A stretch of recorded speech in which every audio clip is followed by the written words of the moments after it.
Hej, i dag skal vi lære om Google Docs. Vi starter ude på vores nye fan her, hvor vi går ind på Google. Inde på Google vil der være den almindelige startside med søgefeltet. Oppe i hjørnet kan vi se en boks her med 9 firkanter. Den trykker man på. Inde under den er der en, der hedder drev. Sådan en fikst lille sekskant her. Den trykker man på, så kommer man ind i Google Docs. Og der kommer en lille pop-up, så skal man bare bruge det forstået til. Godt, så kan vi gå ind. Her kan vi se de dokumenter, vi har, og dem, der er delt med os.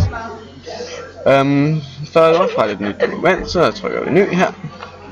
Og så vælger vi, hvad vi have. Vi vil lave Google Docs. Det første vi gør ind på vores navngiver den. Så finder vi op på et navn. Det kan for eksempel være hej. Så hedder den uddøbt hej.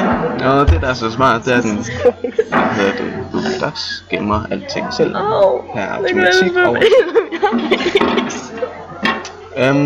Så kan man ellers bare begynde at skrive sin tekst.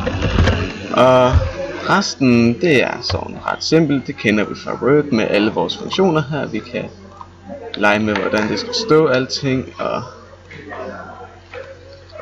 stor skrift vi skal have, og hvilket skrifttype vi vil have, og alt muligt andet. Ja, det er jeg sikker på, at I nok skal få rigtig meget experience med selv. Så skal vi bare sige, det var det.